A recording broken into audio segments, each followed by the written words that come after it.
할렐루야. 네, 식사들을 맛있게 하셨습니까? 네, 비도 안 오는 것 같고 참 좋습니다. 오후가 돼서 다들 졸리실 것 같아가지고 오늘 주보를 보시면서 유아유치부 목사님이 부임하셨다는 소식에 이매미 목사가 사임하는 거 아니냐 이런 이상한 소문이 돌았다고 그래요. 그래서 저를 보고 가신 분들이 몇 분이나 되십니다. 가신다고요? 유치부만 이제 손 놓았습니다. 유치부 졸업하고 이제 말씀을 같이 나누게 됩니다. 사무엘상 16장과 17장은 다윗의 이야기가 기록이 되어 있습니다. 잘 보시면 16장에는 사울의 왕궁에서 수금을 맡은 자 다윗, 그래서 사울이 악령에 시달리게 될 때에 정신적인 고통을 덜어줄 수 있는, 오늘날의 직업으로 표현하면 음악치료사입니다. 음악치료사로 있었던 다윗을 16장에 볼 수가 있고요. 17장은 이제 골리앗과의 대결을 그리고 있습니다. 근데 17장 55절, 58절의 내용을 보면 사울이 다윗을 처음 보는 사람처럼 소개합니다. 그러니까 16장에서 다윗을 분명 음악치료사로서 이렇게 일을 하고 있는데 17장에서는 처음 보는 것처럼 사울이 대하고 있습니다. 그래서 우리가 16장이 먼저니까 16장이 먼저고 17장이 그 다음이고 이렇게 생각할 수도 있겠죠.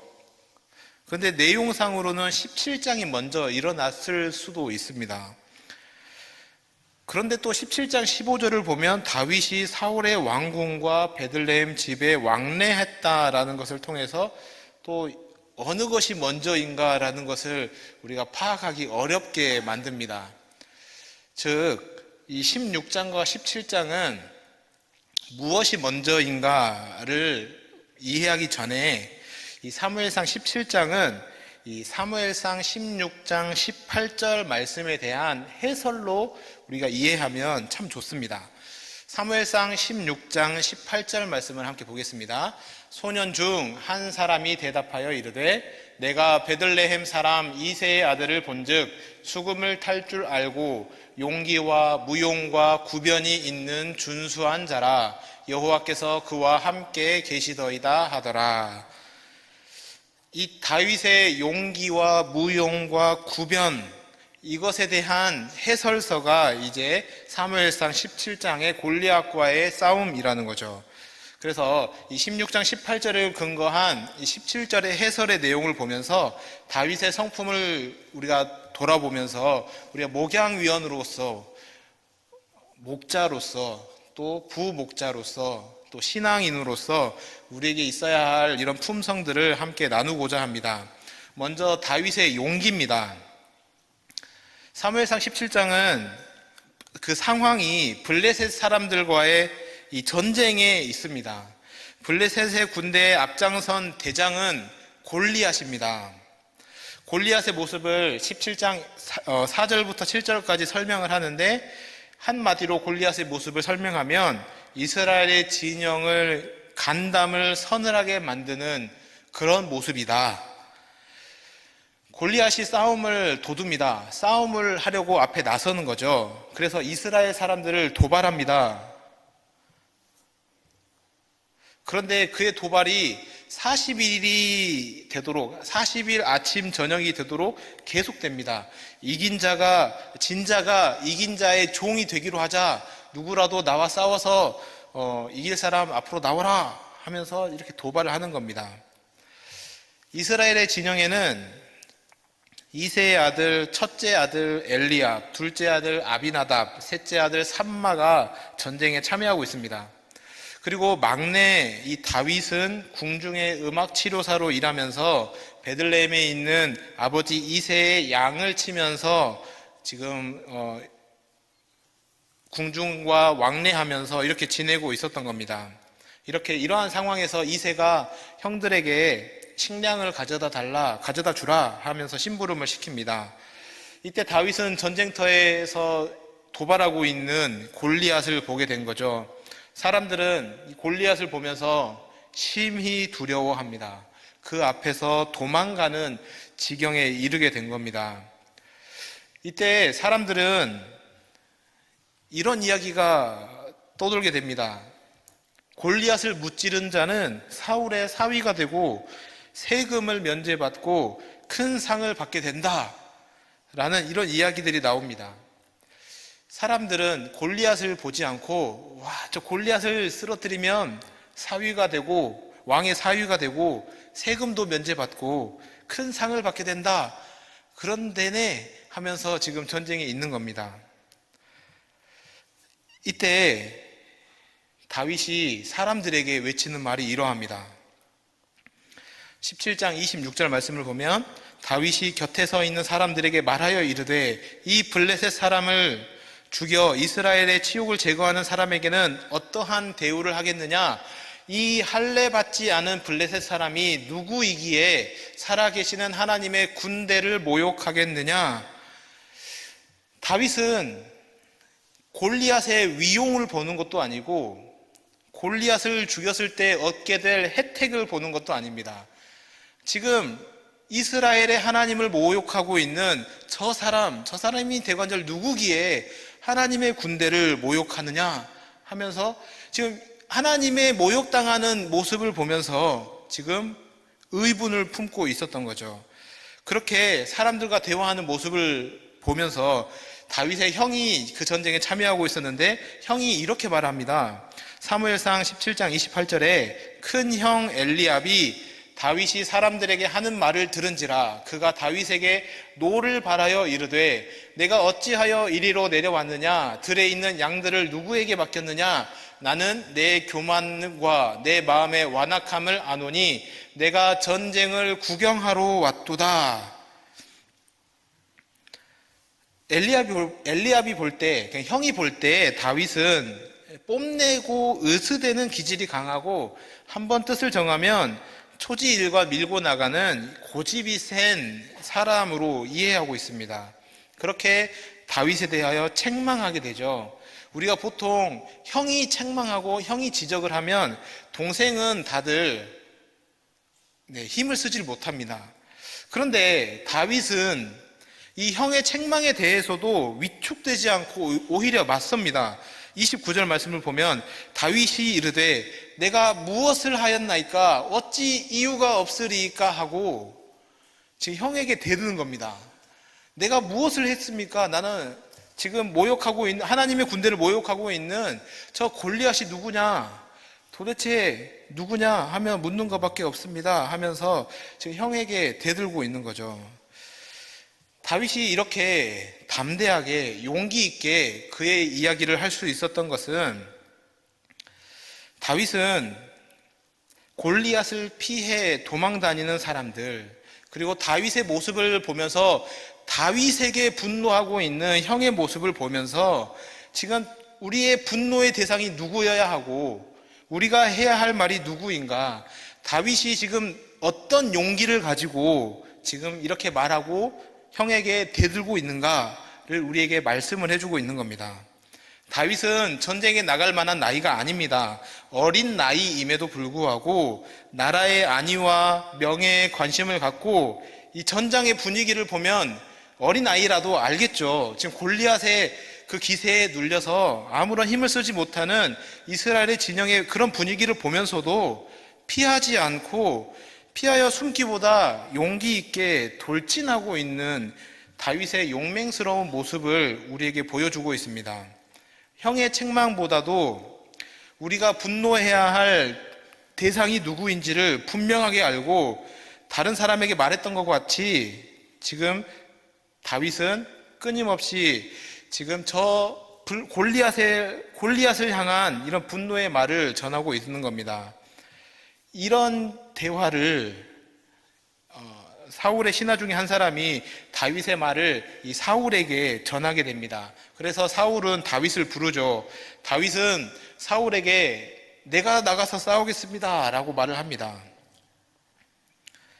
17장 32절에 다윗이 사울에게 말하되 그로 말미암아 사람이 낙담하지 말 것이라 주의 종이 가서 저 블레셋 사람과 싸우리이다 하니, 사울도 다윗의 출전을 허락하지 않죠.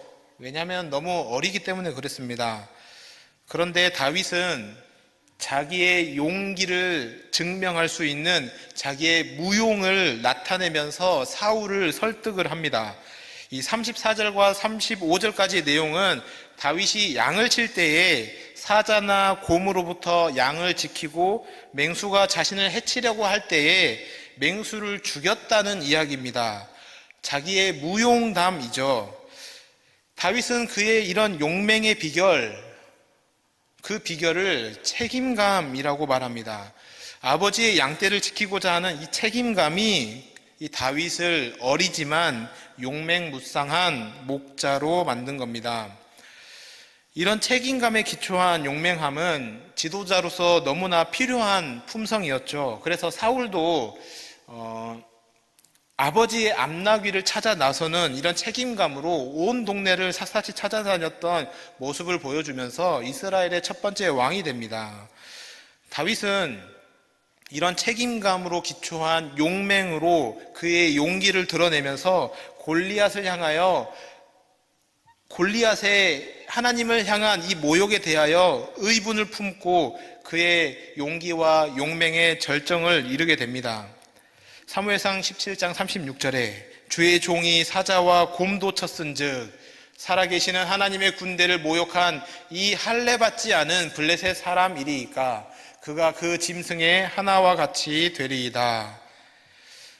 이 고백을 잘 보시면 다윗은 모두가 두려워하고 있는 이 이스라엘의 군대를 보면서 오합지졸의 군대가 아니라 하나님의 군대로 보고 있었다라는 겁니다. 골리앗 한 사람이 무서워서 벌벌 떨고 있는 인간의 군대가 아니라 그 군대와 함께 하시는 하나님을 보았던 거고, 오합지졸로 보이는 군대가 아니라 하나님의 군대로 인식하고 있었다는 겁니다. 그러면서 할례를 언급하며 하나님의 언약을 기억하고 창세기로부터 이어진 구속사에 대한 정통한 이해를 보여주면서 이스라엘은 오합지졸의 군대가 아니라 하나님의 선택받은 백성임을 의식하고 이렇게 당당하게 외치고 있었던 겁니다. 이런 거침없는 다윗의 용맹함을 본 사울은 다윗의 출전을 허락을 하죠. 다윗은 한 손에 막대기를 들고 다른 한 손에는 물매를 들었습니다. 그리고 매끄러운 돌 5을 주머니에 넣고 골리앗을 향해 갑니다. 골리앗은 이 어린 소년이었던 다윗을 보면서 비웃습니다. 그리고 그가 들고 온 막대기를 보면서 비아냥거리죠. 그리고 블레셋 신들의 이름으로 다윗을 저주합니다. 다윗이 가까이 올수록 골리앗의 저주는 더 신랄하게, 더 강하게 저주를 퍼붓게 됩니다. 이때 다윗의 구변이 등장합니다. 다윗은 용기를 가지고 골리앗을 상대하며 용맹하게 지금 골리앗과의 싸움에 임하게 되었습니다. 그러면서 추가된 게 구변입니다. 다윗은 골리앗의 믿을 만한 것은 큰 키와 칼과 창과 단창이라는 것을 알았습니다. 그래서 그는 그의 말로 골리앗의 힘을 무장해제시켜 버립니다. 동시에 자신의 힘의 근원이 만군의 여호와의 이름임을 선포하면서 지금 다윗의 구변으로 골리앗의 힘은 약화시키고 다윗의 힘은 오히려 드러내고 있는 다윗의 구변의 모습을 보게 됐는데, 사실 이 블레셋 사람들에게 여호와의 이름은 굉장히 두려운 존재입니다. 일찍이 사무엘상 5장 6장에 보면 하나님의 언약궤가 블레셋에게 빼앗겨서 언약궤가 블레셋에 머무르게 됩니다. 블레셋의 언약궤가 있는 도시마다 전염병이 돌면서 블레셋 사람들은 하나님의 이름에 대한 공포감이 생겼던 거죠. 두려워하는 마음이 있었던 겁니다. 지금 다윗의 구변은 어떤 거냐? 블레셋의 이스라엘을 침략한 것은 하나님에 대한 도전이다 라고 말하고 있는 겁니다. 하나님께서 블레셋을 이스라엘의 손에 넘기실 것을 확신했기 때문에 다윗은 이렇게 당당하게 말로 골리앗을 물리칠 수 있었던 겁니다. 골리앗의 최후는 잘 알죠. 물매에 던져진 돌에 맞아 쓰러지게 됩니다. 그리고 전세는 이스라엘의 승리로 끝나게 됩니다. 다윗은 신앙인에게 있어서 중요한 롤 모델입니다. 그런 그를 오늘 사무엘상 16장 18절에서는 이렇게 설명합니다. 용기와 무용과 구변이 준수한 자. 그리고 이 용기와 무용과 구변이 준수한 이런 모습을 사무엘상 17장에서 골리앗과의 대결을 통해서 확실하게 증거합니다. 다윗의 용기와 무용과 구변의 이 근원은 하나님을 온전히 신뢰하고 의지하는 데에서 시작된 겁니다.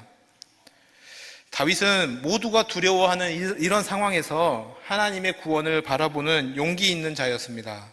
모두가 도망치는 상황에서 두려움에 직면할 수 있는 용맹의 사람이었습니다. 다윗은 아버지의 양떼를 지키려는 이런 책임감으로 곰과 사자로부터 양떼를 지키는 대단한 무용담을 지닌 용맹한 사람이었습니다. 그뿐만이 아니라 하나님께서 함께 하시는 전쟁이다 하면서 구변으로도 골리앗을 압도하는 모습을 보입니다. 오늘 우리는 목양위원회 주간 예배를 드리고 있습니다. 이 목양의 길은 용기와 무용과 구변이 있어야 합니다. 다윗이 보여주었던 이 용기는 사실은 무모한 것처럼 보였습니다. 그의 형들도 무모하게 보았고 사울도 무모하게 보았습니다. 그러나 하나님께서는 이 다윗의 무모함을 오히려 용기라고 인정하셨습니다. 그 용기의 결과 골리앗을 쓰러뜨렸고 블레셋으로부터 이스라엘을 구원하였으며 더 나아가 이스라엘을 하나님을 온전히 예배하는 민족으로 세워가게 되었습니다. 오늘 우리에게 있어야 할 용기란 어떤 걸까요? 우리에게 있어야 할 용기는 이 죄의 세력과의 싸움에서 물러서지 않는 겁니다. 자꾸만 타협하고자 하는 신앙으로부터 본질을 지켜내는 겁니다.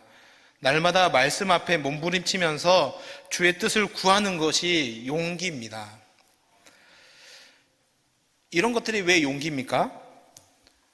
이런 것들, 죄의 세력과의 싸움에서 물러서지 않는 것, 타협하는 신앙에서 본질을 지켜내는 것, 말씀 앞에 몸부림치는 것, 이런 모든 과정은 다 자기를 부인하는 과정이고 나를 좁은 길로, 십자가의 길로 인도하는 길이기 때문에 용기 있는 길입니다.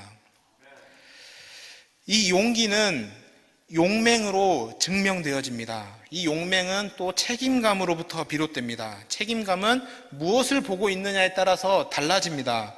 두려움에 벌벌 떨고 있는 오합지졸의 군대를 보는 것이 아니라 그 가운데 함께 하시는 하나님의 군대를 볼 때에 거대한 골리앗의 무기와 위용을 보는 게 아니라 그가 모욕하고 있는 하나님의 분노를 품고 용맹하게 나갈 수 있는 겁니다. 목양위원회뿐만 아니라 우리는 다양한 직분과 역할과 사역을 맡았습니다. 그래서 우리는 청직이죠. 이는 책임감입니다. 이를 감당해가는 것은 용맹함으로 드러내는 겁니다. 용기 있게 죄의 세력과 맞서 싸우는 다윗의 용기의 근원은 책임감이었다고 말씀을 드렸습니다. 누구도 보잘것없는 것으로 여겼습니다. 목동의 일이었기 때문이죠. 사무엘 선지자가 이새의 아들을 찾아가서 이스라엘의 왕이 될 사람을 찾는데 그의 아버지조차 다윗을 부르지 않았습니다. 그런 보잘것없는 일을 하고 있었던 다윗, 그의 책임감 있는 그 맡은 직무를 다할 때에 그의 용기와 무용은 점점점 쌓여져 갔던 겁니다. 우리는 영혼을 맡은 사람들입니다.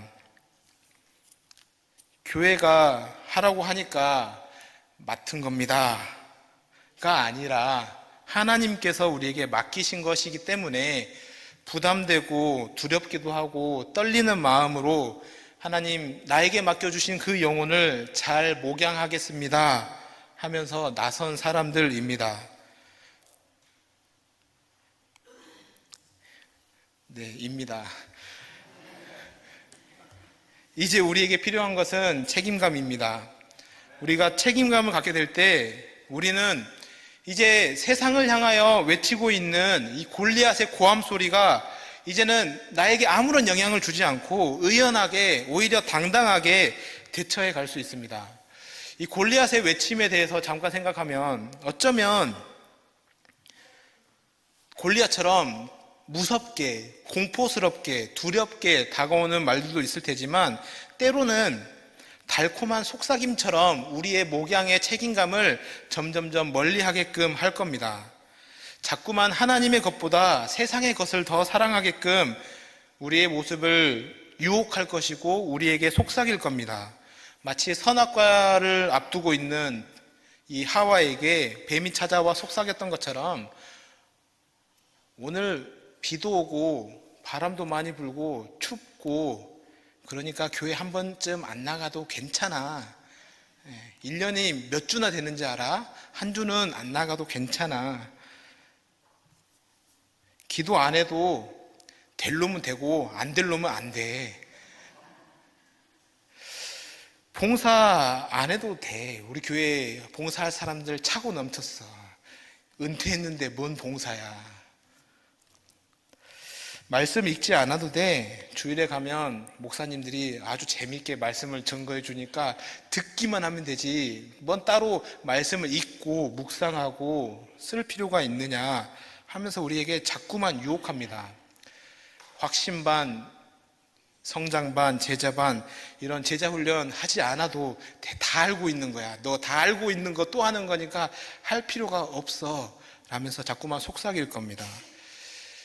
뒤에 악보를 놓았는데 거기에 임원, 지역장, 목자라고 써 있어서 부목자는 써 있지도 않아. 부목자는 찬양 안 하는 거야. 이렇게 속삭일 수도 있습니다. 부목자도 목자입니다.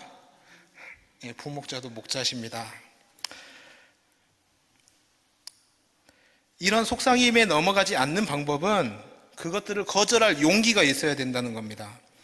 세상의 속삭임과 고함 소리에 무용을 가지고 싸워야 되는 겁니다. 다윗이 이렇게 용기와 무용을 가지고 싸울 수 있었던 것은 그가 곰과 사나운 짐승과 싸웠던 그 무용이 골리앗과 싸워서 이길 수 있는 무용으로 점점점 발전해가고 커져갔다는 겁니다.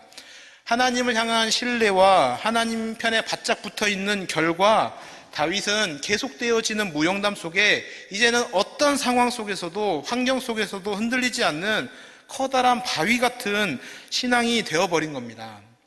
오늘 우리 삶에 작은 문제가 있습니까? 하나님을 의지하고 하나님 앞에 나아가야 되는 겁니다. 작은 문제가 해결되면 어떻게 될까요? 하나님을 더 신뢰하게 됩니다. 그러면 조금 더 큰 문제가 오면 어떻게 될까요? 하나님께 가는 거죠. 그러면 하나님이 또 우리가 하나님을 향한 더 큰 신뢰를 가지고 하나님 앞에 나아갈 때 하나님이 그 상황까지도 해결해 주시면 우리의 신뢰는 점점점 커지고 하나님을 향한 의지는, 하나님을 의지하는 신앙은 이제 다윗처럼 골리앗을 무너뜨릴 이런 신앙의 모습으로 성장해 가는 겁니다. 작은 기도 제목을 가지고 기도해야 됩니다. 작은 응답을 통해서 하나님을 느끼게 될 것이기 때문에 그렇습니다. 점점 하나님을 신뢰해 가게 되고 이제는 그 어떤 것도 하나님을 의지하며 나아가는 신앙으로 성장해 가게 되기 때문에 우리는 자꾸만 하나님께로 나아가야 되는 겁니다.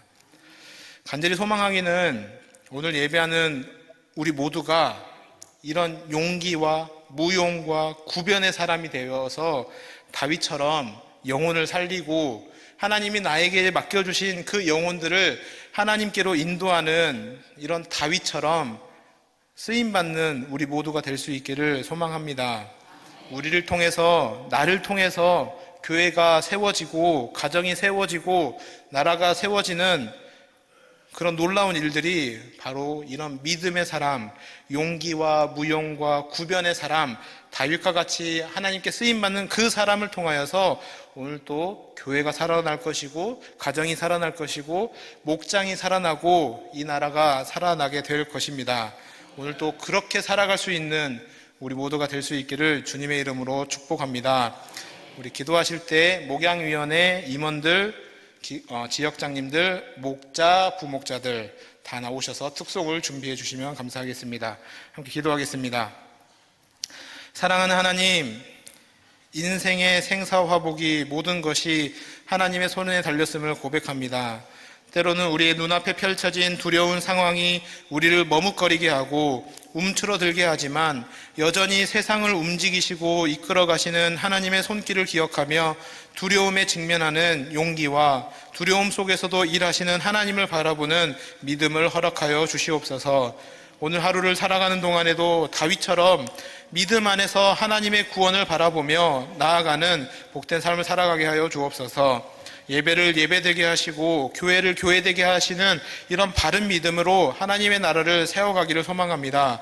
내게 주신 직분, 사명, 영혼을 책임감 있는 용기로 무용을 쌓아가게 하시고 끊임없이 말씀을 묵상하고 배우고 익힘으로 구변에도 뛰어난 자가 되어 복음에 대하여 담대한 믿음의 사람들로 살아가게 하여 주옵소서. 목양위원회로 섬기는 모든 임원들과 부서들마다 하나님께서 주시는 지혜와 능력으로 맡겨진 사명을 잘 감당케 하여 주시고 먼저는 나의 영혼이 살아나는 구원을 누리게 하시며 지금도 복음이 필요한 죽어가는 영혼들이 죽게로 돌아오는 역사가 일어나게 하여 주옵소서. 푸른 초장과 맑은 시냇물가로 인도하시는 그런 목자의 마음으로 목양할 때 목장들마다 부흥의 역사를 써내려갈 수 있도록 함께해 주옵소서. 한 주간을 시작할 텐데 매일매일 함께 하시는 하나님을 의지하며 신뢰함으로 다윗과 같은 믿음의 거장이 되어 영혼을 살리고 교회를 살리고 목장을 살리고 우리 이 나라와 이 민족을 살리는 그런 믿음의 사람들로 살아갈 수 있도록 함께해 주시옵소서. 감사드리며 예수님의 이름으로 기도드립니다. 아멘.